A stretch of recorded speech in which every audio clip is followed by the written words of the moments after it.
Hey, so the one big beautiful bill was passed. You know what it's called that? It's called that because Donald Trump's not going to pass anything else. This is going to be the most unproductive Congress in history because it will pass one bill. This one may pass one next year, but basically this is the one. Um, it really is an accomplishment. I'll give it a B. The big beautiful bill B. And I give it a B because, it's real reform would have been nice. Frankly, if they could have worked out a lot of this as bipartisan legislation, all the stuff that, kept things going on the tax cuts that helped less, most people. I mean, still, yeah, the rich got more because they pay more taxes. The top 2.5% pay most of the taxes. So anything that reaches a 2.5% has any impact on them, and that's people who make about half quarter million or more, half a million or more. There's a few million people in that, 15 million people or so in that category. So yeah, and most of the cut that they passed was for people in Democratic states. I tell you no lie here. Except for Texas, this has put money in state pockets because they and that's and they're the ones who have to pay more for Medicaid if they want to provide it. So and that's after 2 years. So state governments lose because Medicaid is cut, and although red state governments, yeah, they win because they don't have to pay as much, but blue states, they're going to lose some on Medicaid, but they're going to get more on taxes for their wealthy citizens. Mostly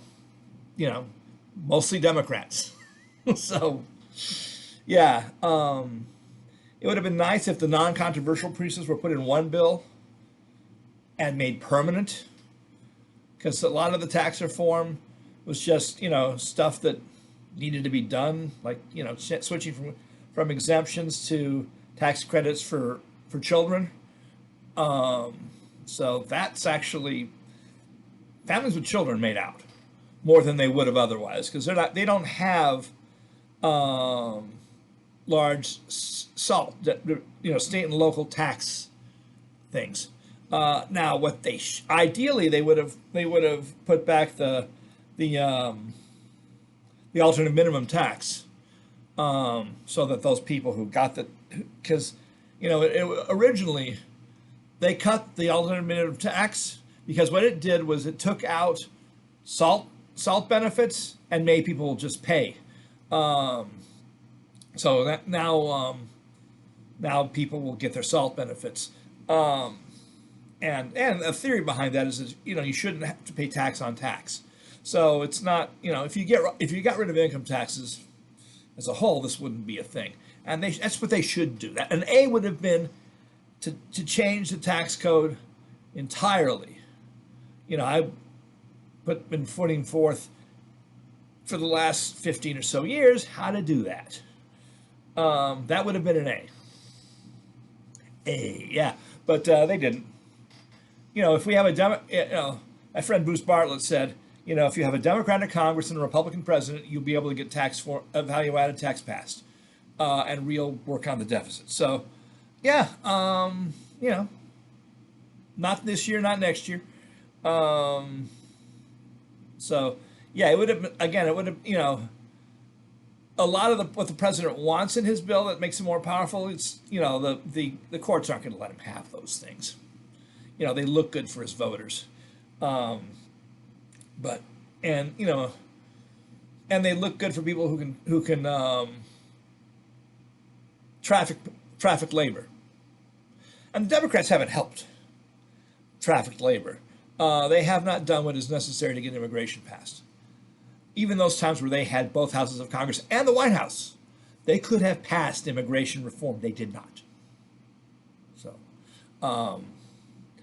So yeah, this is you know, I'm sure Customs and Border Protection had their list of things that needed to be done, and that got put in, and everybody thought that's a Republican win. It's not. It's it's all ministerial stuff. It's a B. All stuff that somebody would have had to pass in some form or another. Um, it helped blue states and hurt blue states. So that's the unit you need to look at when you're talking about state and local taxes. Other than that, the rich got basically the status quo. Now, is this a good thing? No. It's driving the debt is driving up the stock market. But if you're not going to get money from the rich people in taxes, you've got to get it from them in borrowing, and then maybe you'll have then you'll have more consumption, because the rich still are paying.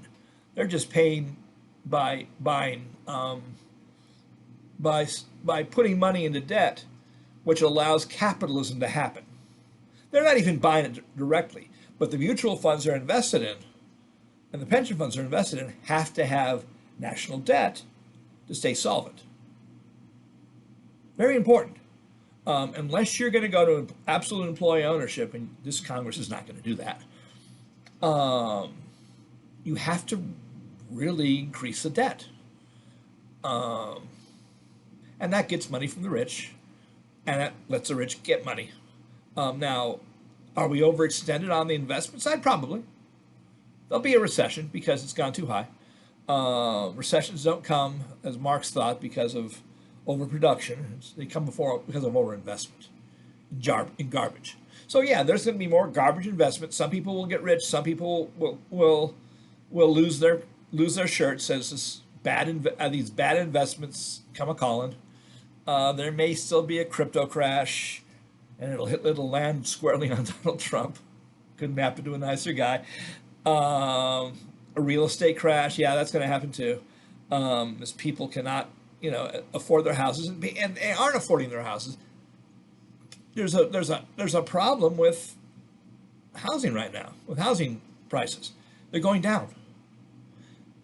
An increase in the cost, in the availability of money that go into the stock market to leverage it, that's not going to stop the housing market from tanking. So, yeah, that's one place where the overconsumption or oversupply is a problem, and overproduction is a problem, which Marx was right about. I mean, Marx didn't understand finance. Nobody did it in his lifetime, though. But what happens with homes, though, tracks. If there's too many homes, prices go down, and people go bankrupt. Bondholders are going to lose stuff. Now, of course, with modern fiscal policy, the big bondholders will still will be made whole by the Federal Reserve. So, it's a tight little system where heads the rich win, tails the rich lose. And again, as I've been saying, a big part of the reason that is inflation. How we reward people for higher because they have higher prices. We do it on a percentage basis. Because we do that, the people who are a smaller group who get the same percentage increase get more money for themselves, so they can buy more luxury goods, and the people who produce go where the money is, so they spend more time making high-end property than low-end property. So some of us are stuck in buildings that are 50 years old, or 60 or 70 years old. So yeah, that's going to be that's an issue, and it's going to be more of an issue. But some of them are pretty well. I mean, I'm living in an apartment that's old, but it's not going anywhere. So, yeah, it's so the big beautiful bill. Really, the really bad stuff is unconstitutional, and it's going to lose in the courts. It's letting people who play the market get one last cash in before it crashes. Whether Trump can handle a crash, I don't know. He did before, because he had really smart people working for him. I don't know if he has really smart people who can make the same deal that Steve Mnuchin made with Nancy Pelosi, because Nancy Pelosi is not in charge anymore. Will he make it with Johnson? Maybe. I mean, Johnson answers to capitalists, and as capitalists, they're going to lose their shirts if people can't pay their rents. So, which means either, or if people can't pay their bonds. So it's interesting to see what's going to happen when this recession I've been promising since 2000. Well, there was a recession in 2020, but not for the reason I thought it was. It was a self-imposed recession, but it covered up imbalances in mortgages. So those imbalances are still there.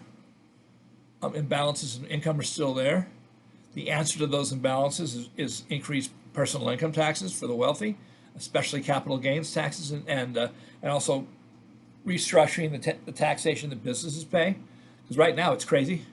A value-added tax would be, and an asset value-added tax would be a much more better way to do it. And frequent listeners will know my plan on tax reform, and you can go to my tax reform group on my page. There's a playlist. Look at the playlist and you'll see what needs to be done. Because more needs to be done, but this Congress was never going to do it. Jeffries won't get bipartisan, and neither will the Republicans. They're playing for elections. And pretty much the Democrats are going to win the election based on some of this. Because the people who benefited big from the one big beautiful bill, they're never going to, they're going to give money to Hakeem and his campaigns, and they're never going to give a lot of money to the Trump administration. They're just not. So, This was caretaker legislation. It gets a B, like I said. Did they give anything that wasn't really there? No, because the salt stuff has been done anyway. It's baked into the high tax states are doing it. The red states, Medicaid is going to be hurtful to the people in those states, but that doesn't happen until after the Democrats get power again in 2026, and the Democrats will, of course, bless their bleeding hearts, they will not let those cuts happen. So, yeah, and the debts again, the debt is there to fuel capitalism, and it's not going to help. So, this bill's not going to stop the recession.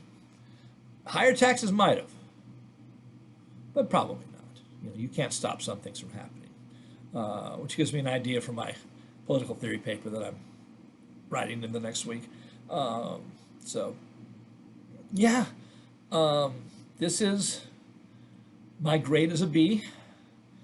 It's not a C because the people who were going to get tax cuts, the most people who got tax cuts were the working class. The really big players, they're not going to notice the salt. The really, really, really, really, really rich people, they're not going to notice the salt deduction change. Their big money's in capital gains taxes, and those aren't touched. Those are bipartisan at 23.8%, with some of that going to healthcare, Obamacare, which needs to be changed too. It's inadequate, and 20% of capital gains go to that. Capital gains rate should be straight up 26%, and employers should pay for like Hillary wanted a payroll tax or a value-added tax, better than a payroll tax, to pay for healthcare. You know, it's a minor detail actually. That's not a a couple more percentage on value added in business taxes, and we would actually be more solvent. But again, the Republicans don't care about that. They don't have the economic skills. They don't have the staff that knows these things. So, you know, it's amazing they got this thing done. So, yeah, big beautiful bill gets to be. Such is life.